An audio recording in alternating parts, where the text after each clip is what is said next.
E eu, irmãos, quando fui ter convosco, anunciando-vos o testemunho de Deus, não fui com sublimidade de palavras ou de sabedoria, porque nada me propus saber entre vós, senão a Jesus Cristo e este crucificado. E eu estive convosco em fraqueza e em temor e em grande tremor. E a minha palavra e a minha pregação não consistiram em palavras persuasivas de sabedoria humana, mas em demonstração do Espírito e de poder, para que a vossa fé não se apoiasse em sabedoria dos homens, mas no poder de Deus. Todavia, falamos sabedoria entre os perfeitos, não porém a sabedoria deste mundo, nem dos príncipes deste mundo que se aniquilam. Mas falamos a sabedoria de Deus, oculta em mistério, a qual Deus ordenou antes dos séculos para nossa glória, a qual nenhum dos príncipes deste mundo conheceu, porque, se a conhecessem, nunca crucificariam ao Senhor da glória. Mas, como está escrito, as coisas que o olho não viu e o ouvido não ouviu e não subiram ao coração do homem, são as que Deus preparou para os que o amam. Mas Deus nolas revelou pelo seu Espírito, porque o Espírito penetra todas as coisas, ainda as profundezas de Deus. Porque qual dos homens sabe as coisas do homem, senão o Espírito do homem que nele está? Assim também, ninguém sabe as coisas de Deus, senão o Espírito de Deus. Mas nós não recebemos o Espírito do mundo, mas o Espírito que provém de Deus, para que pudéssemos conhecer o que nos é dado gratuitamente por Deus, as quais também falamos, não com palavras que a sabedoria humana ensina, mas com as que o Espírito Santo ensina, comparando as coisas espirituais com as espirituais. Ora, o homem natural não compreende as coisas do Espírito de Deus, porque lhe parecem loucura, e não podem entendê-las, porque elas se discernem espiritualmente. Mas o que é espiritual discerne bem tudo, e ele de ninguém é discernido. Porque quem conheceu a mente do Senhor para que possa instruí-lo? Mas nós temos a mente de Cristo. Oremos, irmãos, para que o nosso Deus nos conceda entendimento da sua santa palavra. Oremos. Ó nosso Pai, nós estamos, Senhor, na tua presença. Nós estamos agradecidos pelo privilégio que nós temos como teus filhos, de cultuar o Senhor, de te adorar, ó Deus, conforme o que a tua palavra nos instrui e nos esclarece. Pedimos, ó Deus, entendimento desta passagem, para que possamos extrair dela as lições necessárias para o nosso aprendizado sobre o Senhor e para que possamos viver diante do Senhor.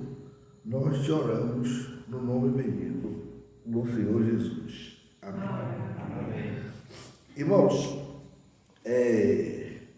os irmãos sabem que o apóstolo Paulo, ele, na sua segunda viagem missionária, o último lugar que ele esteve foi em Corinto. Ele foi para a Europa, para a região, para a Grécia, esteve lá pelo norte, entre as cidades de Filipos e Tessalônica e Bereia, e depois ele foi para o sul, que é conhecida como a região da Caia,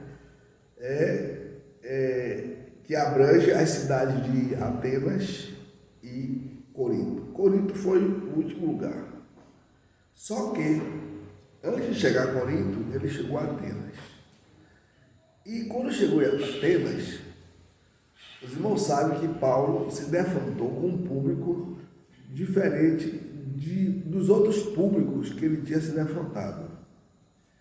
Ele geralmente se defrontava com os judeus, porque ele começava o trabalho de uma sinagoga, Também em Corinto ele foi, em Atenas também ele foi para uma sinagoga, mas depois ele foi para uma praça, para um local chamado Areópago, e lá só havia filósofos. Então Paulo tentou falar na linguagem dos filósofos. Tanto é que a mensagem dele foi intitulada Ao Deus Desconhecido. Ele tentou convencer aqueles filósofos sobre o conhecimento de Deus a partir da criação geral. E ele não foi bem recebido, ele foi até chamado de tagarela, ele foi desprezado. E depois que ele passou por essa experiência incomum, ele então, ao se dirigir a Corinto, ele mudou de estratégia. Por isso que ele aqui afirma aqueles irmãos de Corinto, naturalmente, ao escrever, ele estava escrevendo de Éfeso, mas ele, quando esteve em Corinto, ele diz assim: eu, irmãos, quando fui ter convosco, anunciando-vos o testemunho de Deus, não fiz com ostentação de linguagem ou de sabedoria. Parece que Paulo aprendeu bem a lição, e não tentou falar numa linguagem eloquente, não tentou agradar sabedoria humana, e ele então começou a falar exatamente a mensagem que todo pregador tem que pregar, que é a mensagem de Cristo e este crucificado. E ele diz assim: porque decidi nada saber entre vós, senão Jesus Cristo e este crucificado.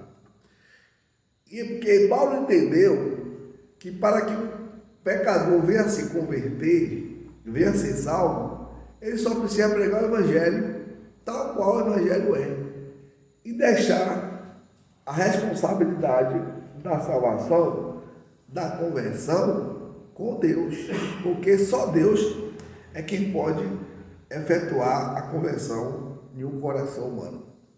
Então, ele aqui não usa essa linguagem de sabedoria, não tenta convencer as pessoas com o seu linguajar, linguajar erudito, mas prega um evangelho simples, apenas pregando a mensagem da cruz. E é isso que ele coloca aqui. Agora, ele chega a dizer também que a verdadeira sabedoria é a sabedoria de Deus, não é a sabedoria do homem. Porque a sabedoria do homem é uma sabedoria que só desperta no coração das pessoas que acham que tem essa sabedoria, desperta orgulho, desperta vaidade, e a pessoa fica achando que é grande coisa. E por isso que ele disse: eu prego a sabedoria, não a sabedoria deste século, que se desfaz em nada, mas a sabedoria de Deus, conforme ele diz, mas falamos da sabedoria de Deus em mistério, oculta outrora, a qual Deus pré-ordenou desde a eternidade para a nossa glória. Olha, qual é a verdadeira sabedoria? É a sabedoria de Deus revelada através de Cristo. Cristo é a verdadeira sabedoria de Deus. Quando nós estudamos, por exemplo, o capítulo 8 do livro de Provérbios, que fala sobre a sabedoria personificada, então o escritor do livro de Provérbios, ele fala da verdadeira sabedoria de Deus revelada na pessoa de Jesus Cristo. Então, fora de Deus, a sabedoria do homem, ela é loucura. O homem pode até achar que é uma pessoa instruída, sábia, eloquente, erudita, mas isso é reduzido a nada. Porque só presta se é que presta para este mundo presente. E mesmo assim, despertando no coração do homem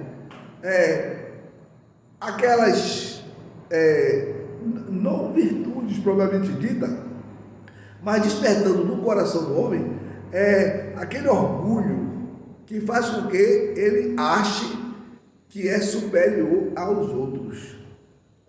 Então Deus diz assim, que Deus se revela pela sabedoria, sabedoria oculta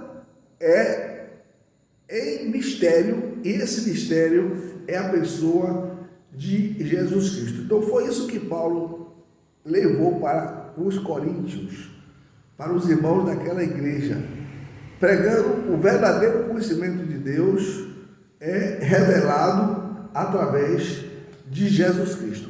Depois ele diz assim, esse conhecimento de Deus, ele é inacessível ao ser humano.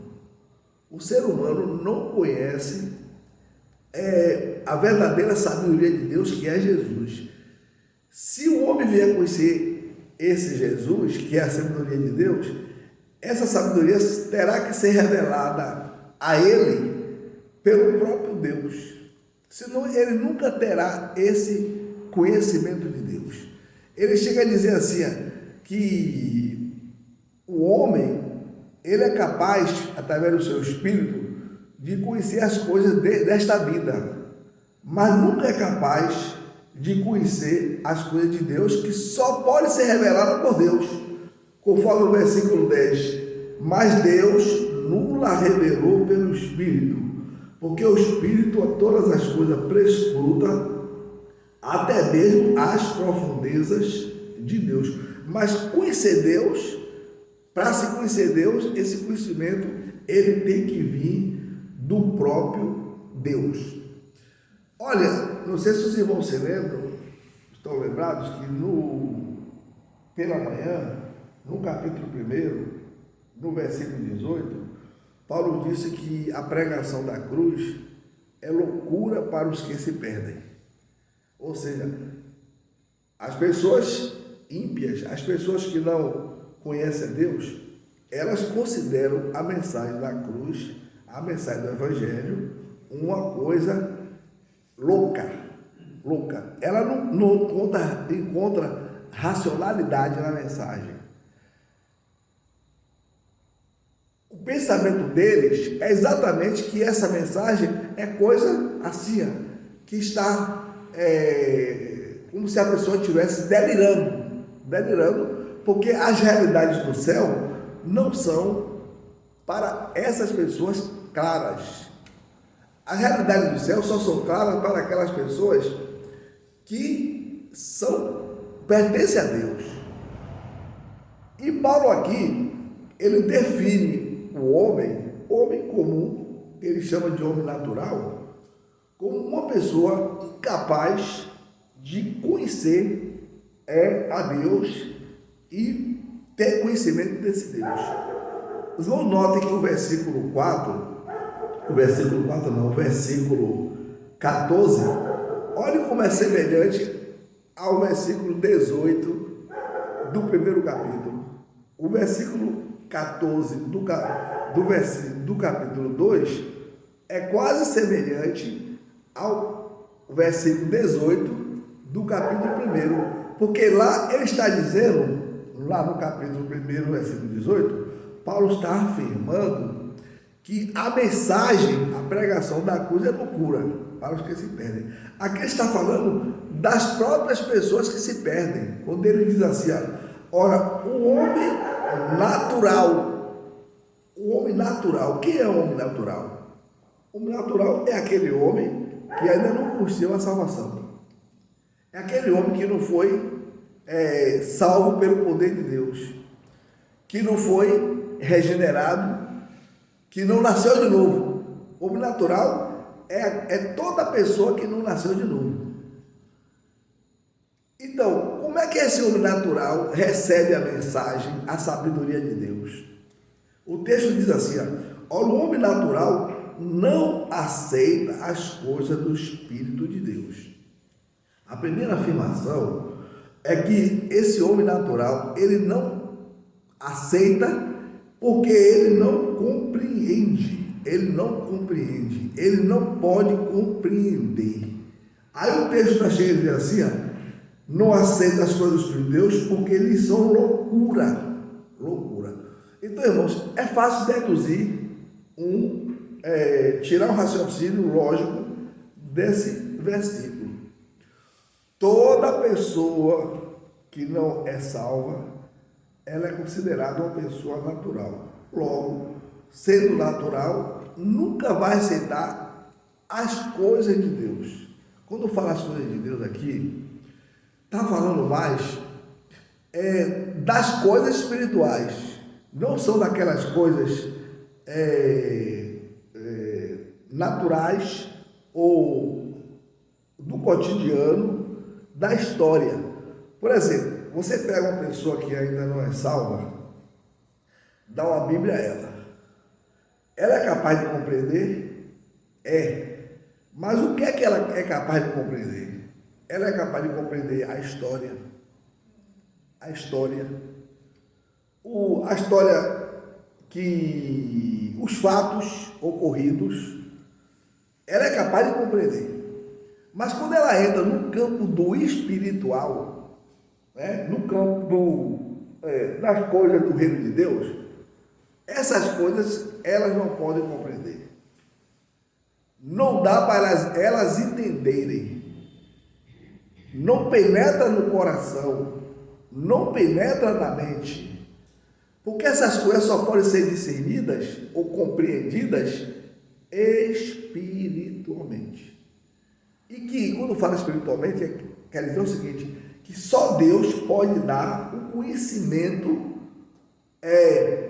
das realidades eternas ao homem, depois que esse homem passa por um processo de mudança, por um processo de conversão, por um processo de novo nascimento.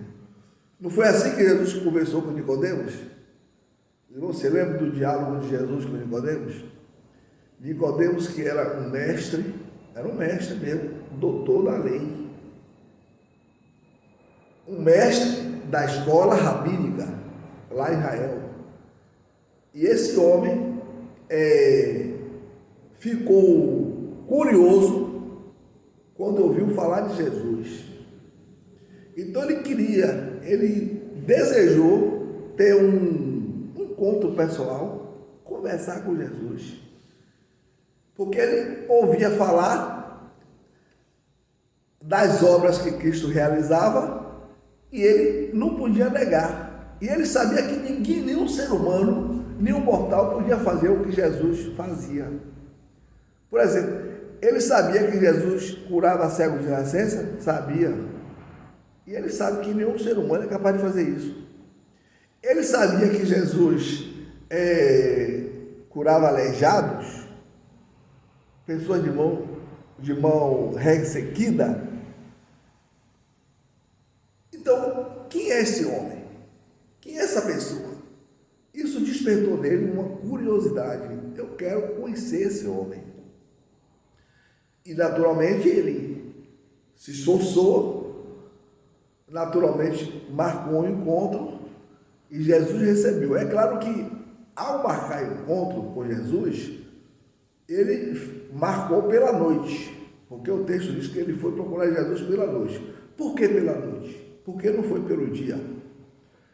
Porque ele tinha assim uma espécie de, não sei se era vergonha de Jesus, acho que não era não, era o receio dos seus companheiros, dos seus colegas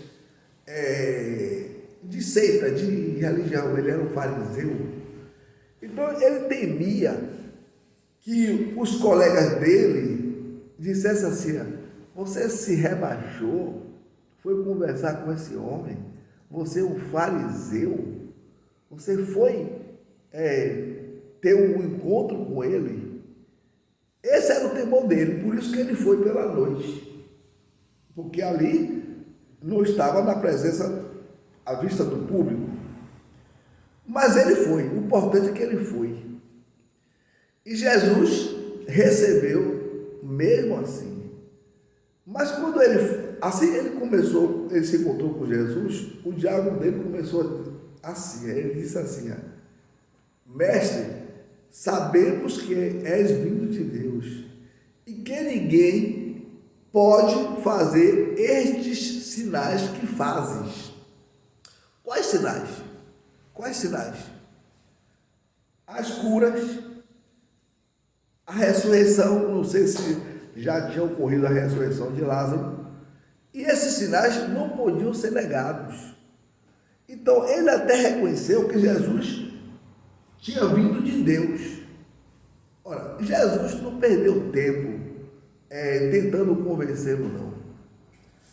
Porque Jesus sabe que o homem não precisa ser convencido, precisa ser convertido. Por isso disse assim: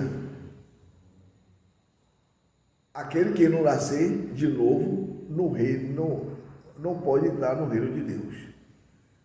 Pergunto: Nicodemos compreendeu essa frase que Jesus falou com ele? Aquele que não nascer de novo não pode entrar no reino de Deus. Compreendeu? Não. Por que não compreendeu? Porque ele era um homem natural. E a Bíblia diz que o homem natural não compreende. Não compreende. Pelo menos Nicodemos, ele não compreendia, mas ele queria ser esclarecido. Ele queria que Cristo lhe explicasse. Quando ele disse: se alguém não nascer de novo, não entra no reino de Deus. Então, a partir daí, Cristo então começou a esclarecer o coração dele incrédulo, o coração dele incapaz de compreensão, mostrando o que é exatamente o novo nascimento. Agora, qual foi a compreensão dele? A compreensão que ele teve quando Jesus disse assim: se alguém não nascer de novo, não entra no reino de Deus. Ele disse assim: pode alguém, note bem, ele dizendo, pode alguém, sendo velho, pode entrar no ventre da mãe e nascer uma segunda vez? É claro que ele estava se referindo à pessoa dele. A pessoa dele. E tudo indica que ele era velho. Essa frase que ele utilizou na conversa com Jesus: pode alguém sendo velho entrar no ventre materno e nascer uma segunda vez? Então você nota que a compreensão dele sobre aquela frase pronunciada por Jesus: se alguém não nascer de novo, não entra no reino de Deus, foi exatamente um conhecimento natural. Para ele, era um processo de reencarnação. Porque, sendo velho, entrar na barriga da mãe e nascer a segunda vez, a pessoa teria que morrer. Teria que morrer para depois nascer novamente. Olha, Jesus não esclarece a ele, porque ele não poderia compreender. Ele não poderia compreender. Ele poderia sentir a obra de Deus no coração. É a mesma coisa. O homem, Cristo não vai explicar a você ou a mim como é que ele faz essa obra de salvação, efetuando o novo nascimento na vida de uma pessoa. Mas graças a Deus que a Bíblia Sagrada, ela esclarece em outros textos, em outras passagens, o que é esse novo nascimento que gera vida. Nós não ficamos às escuras. Nicodemo não podia conhecer. Sabe por que ele não podia conhecer?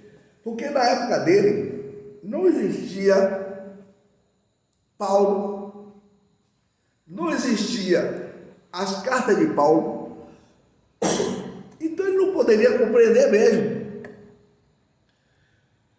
Hoje compreendemos, porque temos mais luz, temos mais material revelado por Deus na sua palavra. Mas naquela época ele não tinha. Então ele ficou completamente sem compreender, sem capacidade de entendimento da frase de Jesus. Mas nós compreendemos. Porque como é que nós explicamos o novo nascimento? Que é a sabedoria de Deus, que é o processo de salvação que Deus efetua na vida de uma pessoa. Como é que a gente entende? Entende assim, ó. Você, pense em você, eu penso em mim. O ser humano, ele nasce perdido. Ele nasce perdido. Ele nasce já filho do inferno, filho da condenação. Mas isso é baseado em quê? No que a Bíblia ensina. Quem ensinou isso foi Davi. Davi, no Salmo 51, ele disse assim: em pecado fui gerado, em iniquidade me concebeu a minha mãe. De modo que o ser humano, ele já nasce perdido, ele já nasce condenado. Ou seja, o espírito dele está morto, conforme Paulo diz lá em Efésios 2:1. Ele vos deu vida, estando vós mortos nos vossos delitos e pecados. O novo nascimento é esse processo de dar vida. Mas que vida? Vida espiritual. E só quem pode fazer isso é Deus, por meio do seu Espírito. Só o Espírito de Deus é capaz de gerar vida no coração do homem que nasce morto, nos seus delitos e pecados. E como é que ele faz isso? Claro que isso é o poder de Deus. A pessoa nasce de novo assim. E essa é a sabedoria de Deus que nenhum homem desse século entende ou vai entender. E não entendeu no tempo de Paulo. Então, como é que ele procede? O pecador, ele ouve a pregação do Evangelho, a loucura da cruz, a loucura da pregação, a mensagem da cruz, que fala para ele que ele é perdido, que ele está condenado, estabelece a condenação dele de uma maneira clara, mas também lhe transmite uma mensagem de esperança, de salvação, dizendo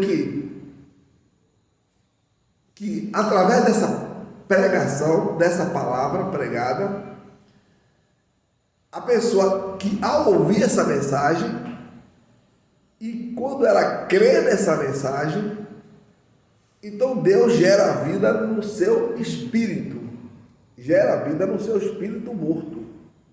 E esse espírito que está morto passa a viver. Olha, irmão, se a vida humana aqui na Terra é um mistério, por exemplo, como é que o ser humano nasce? Você tem um homem e uma mulher, e Deus determinou que por esse processo nasce uma vida. Ora, claro que os estudiosos sabem exatamente que é através dessa união. Mas como é que essa criança é formada no ventre, que vai tomando forma e tem um tempo determinado por Deus de 9 meses para a formação desse ser? E não é só a formação do corpo, não, é a formação da personalidade do homem completo. Ora, isso na verdade já é um mistério. Isso é uma coisa corriqueira. Agora imagine a vida espiritual. Como é que o homem vai entender a questão da vida espiritual? Não vai entender. Só vai entender se ele passar pela experiência do novo nascimento que Deus efetua, gerando vida no seu espírito. E quando Deus gera vida no espírito do homem, aí esse espírito do homem que nasceu morto passa a viver, passa a ter vida espiritual, conforme Paulo disse: ele vos deu vida. Vida. Que vida é essa? Que vida é essa? Olha, no original, a palavra vida é traduzida como zoe, que não é a vida biológica, não é a vida do corpo, é a vida que Deus concede. Na verdade, é a própria vida de Deus, que é a vida eterna. Então, quando uma pessoa ela nasce de novo, Deus concede a essa pessoa essa vida eterna, essa vida que é gerada através da vivificação do seu espírito. A partir daí, sabe o que é que acontece? O homem que considerava a pregação loucura, não considera mais. O homem que não sabia discernir as coisas de Deus porque elas eram loucura, agora são verdades bem claras para essa pessoa. Mas isso porque Deus fez essa obra. Melhor ainda, isso gera no coração da pessoa certeza de vida eterna, certeza de que é filho de Deus, certeza que vai para o céu, certeza que vai morar eternamente na presença de Deus. Se uma pessoa não nasce de novo, ela nunca vai ter certeza do céu, ela nunca vai ter certeza da vida eterna, ela nunca vai saber que ela pertence a Deus, que ela é filha de Deus.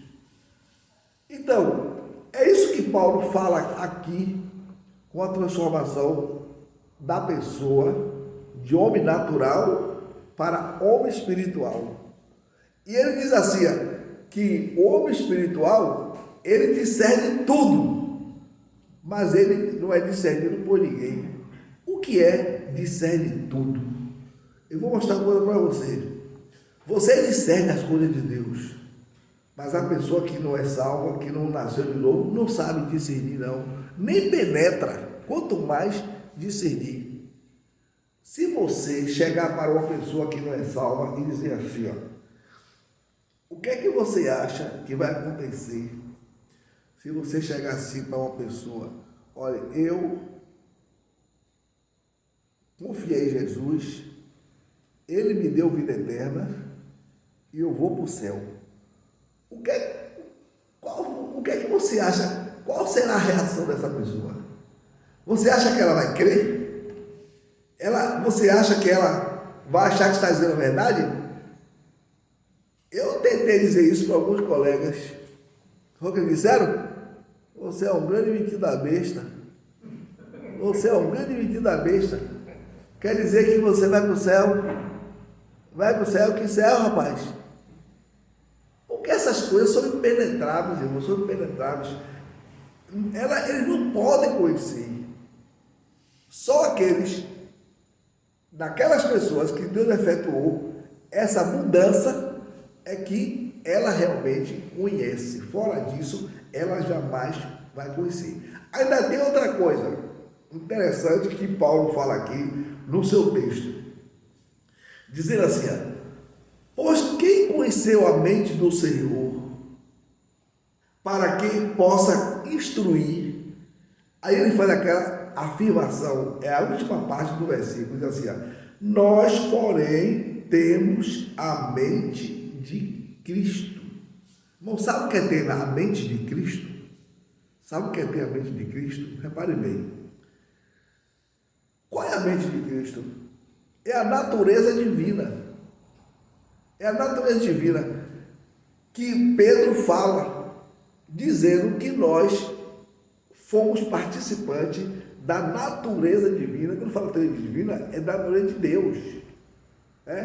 Ali é a natureza de Deus, focando a pessoa de Cristo. Essa natureza divina, você passa a ser participante dela. Isso vem exatamente pela conversão, pela salvação, pela regeneração do Espírito, pelo novo nascimento. Você então agora você tem a mente de Cristo, o que o incrédulo não tem,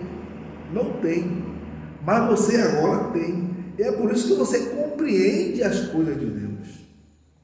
Eu digo uma coisa, irmãos. Quando a pessoa é convertida, ela é uma neném, é uma criancinha. É criancinha.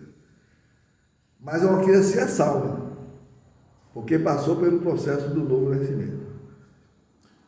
A partir daí, a Bíblia ensina que essa pessoa, ela vai crescendo na graça e no conhecimento de nosso Senhor Jesus Cristo. A graça de Deus, ela é abundante na vida daqueles que creem. Mas essa pessoa, ela vai crescendo também no conhecimento. E você vai ver que quanto mais a pessoa conhece a Jesus, quanto mais essa pessoa conhece a Jesus, ela cresce nas coisas de Deus. E ao crente é dado exatamente esse privilégio de crescer, de crescer, de crescer, e não tem limite para crescer. Basta que o crente se aproprie das promessas que Deus tem concedido aos seus. Por que é que muitos crentes não crescem? Porque não se apropriam. Não se apropriam. E às vezes, por que não se apropriam? Porque se apropriar é você tomar para si aquelas promessas e elas se incorporarem ao seu ser. E você vai, à medida que você vai fazendo isso, você vai se assemelhando à pessoa de Cristo. Tem muito crente que acha que nós seremos semelhantes a Jesus somente quando chegarmos no céu. Porque a Bíblia diz assim, filhinhos, agora somos filhos de Deus. João fala. E não se manifestou ainda o que havemos de ser. Aí diz, mas quando ele se manifestar, quando Jesus voltar, seremos semelhantes a ele. Porque assim como ele o veremos.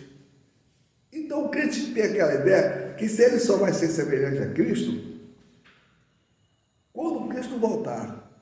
Claro, você vai ter uma semelhança plena com ele. Não resta dúvida. Eu e você vamos ter uma semelhança plena com ele. Esse é o maior privilégio que um mortal tem. Ser semelhante a Cristo. Ser semelhante a Deus. Porque Cristo é Deus. Os irmãos se lembram de um ser que queria ser semelhante ao Altíssimo e não conseguiu? Você lembra? Não foi ele que disse? Subirei às maiores alturas, serei semelhante ao Altíssimo. E o que ele foi semelhante foi exatamente ao diabo. Ele foi diabo. Ele era Lúcifer, virou diabo, virou Satanás. Lúcifer é anjo brilhante. Ele deixou de ser anjo brilhante para ser anjo das trevas. Mas esse privilégio honroso é dado àqueles que pertencem a Cristo. Seremos semelhantes a Ele na eternidade. Mas a pergunta é essa semelhança é só na eternidade? Ela começa, irmão, no momento que você recebe Jesus como seu Senhor e Salvador. A partir desse momento, quando você recebe o Senhor Jesus como seu Salvador, começa esse crescimento para essa semelhança. É claro que na terra, nesse mundo presente, não haverá uma semelhança plena, porque nós vemos como espelho. Paulo disse.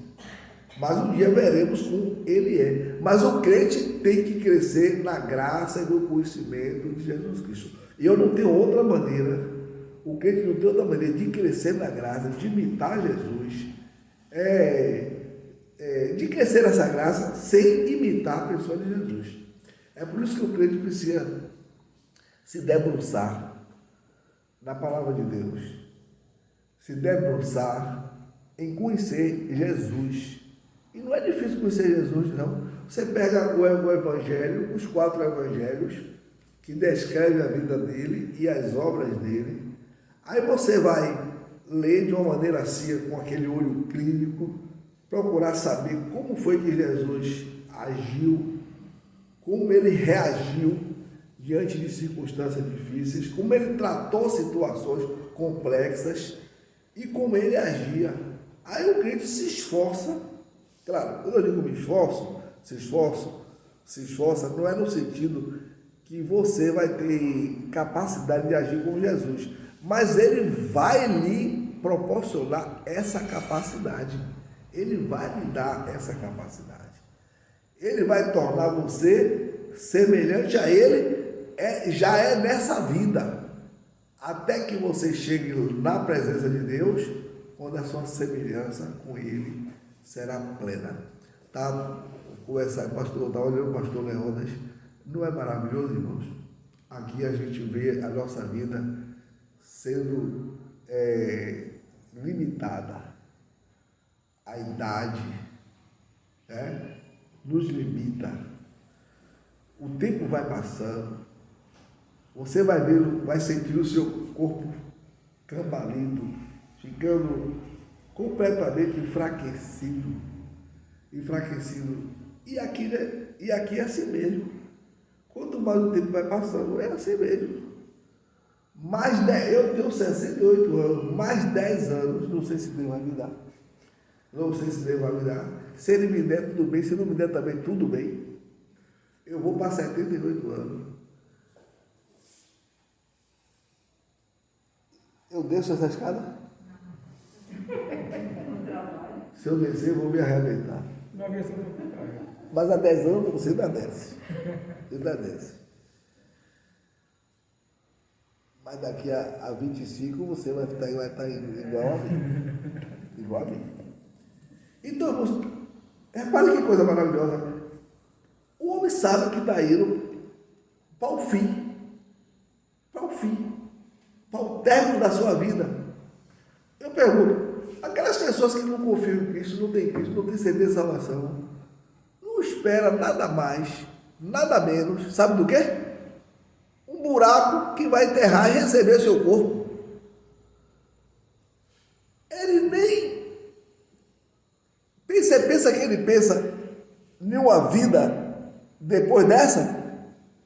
A incredulidade faz com que ele ache que quando chegar no fim da vida, toda a sua esperança acabou. Não é assim que a Bíblia diz? O ímpio, morrendo, acaba com ele a sua esperança. Em relação ao crente, o que a Bíblia diz? Preciosa é aos olhos do Senhor a morte de um dos seus santos. Por que preciosa, irmão? Se fosse um buraco que viesse, se ele estivesse esperando, por que preciosa? Não tem sentido. Tem sentido Deus dizer para mim assim, preciosa, a Bíblia dizer, preciosa é aos olhos do Senhor a morte dos seus santos, e o que me espera é um buraco. Onde meu corpo será sepultado? Essa é a esperança? Então, note que aquele que pertence a Deus, ele tem esperança por causa dessa salvação eterna. E precisamos, irmãos, enquanto vivermos aqui, nos apegar às coisas de Deus. Colocar as coisas de Deus como coisas prioritárias. Como aquilo que é mais precioso. Isso é que é a vida. Isso que é a vida. Eu fico imaginando assim, duas pessoas com 90 anos. 90 anos. Pegue, por exemplo, o Silvio Santos, que idade tem? 90 anos, né? 90 anos. 90 anos. Ainda está esticadinho, né? O quê? Ele está todo envergado. Ainda está esticadinho, né? Não nada. É por causa do peso da idade. Então você vê, olha assim, duas pessoas com essa idade. Uma viveu com Cristo e cheio de esperança. O outro viveu sem Cristo, foi bem sucedida, ou sucedido aqui na terra, Mas não espere nada. Não espere nada. Olha, o que é que vai fazer a grande diferença? É a esperança, é a fé em Cristo, é a salvação. E é por isso que, como crentes, nós devemos nos apropriar desse grande tesouro, que é o nosso Deus, o nosso Salvador, aquilo que Deus nos deu e que Ele manda que a gente cresça nessa graça e nesse conhecimento do Filho dele, para que cada vez mais a nossa esperança aumente. E não tem limite para aumentar, não, irmãos. Eu vou dizer uma coisa aos irmãos, um crente pode chegar a um estágio na vida, se ele for uma pessoa que coloca Deus como seu tesouro, o seu maior tesouro, que ele deseja partir desse mundo. Você acredita nisso? Você acredita nisso? Porque dizem que uma pessoa só deseja morrer quando a dor é tão intensa que ele diz, é melhor morrer do que ficar sofrendo desse jeito. Mas a pessoa que aprendeu a se apropriar de Deus, da sua fé, do seu Salvador, ela deseja se encontrar com Ele. E foi isso que Paulo disse. Paulo disse isso. O morrer é lucro. E ele sabe porque ele disse que o morrer é lucro. Então, a vida cristã é assim, irmão. A vida cristã é essa. Tudo isso é gerado pelo novo nascimento. Tudo isso é gerado pela obra que Deus efetuou e efetua no coração da pessoa que confia no seu Filho. Você já confia em Jesus? Continue confiando. Continue crescendo. E lembre-se de uma coisa, viu? Você não cresce sem isso não, viu? Não cresce não. Não cresce. Por que não cresce? É fácil compreender. Analogia é muito fácil de entendimento. Eu quero ver você manter seu corpo saudável, seu corpo sadio, sem que você se aproprie dos alimentos corretos para que as suas células sejam renovadas. Pois eu vou dizer, o crente que vai crescer é aquele crente que renova suas células espirituais através das Escrituras. Através da constante leitura, da constante submissão, ele vai não só conhecendo Jesus, mas ele vai crescendo. E quanto mais o tempo passe, mais a fé dele aumenta. O corpo pode cambalir, mas a fé não. E para encerrar, eu quero só mostrar aquele versículo que prova isso.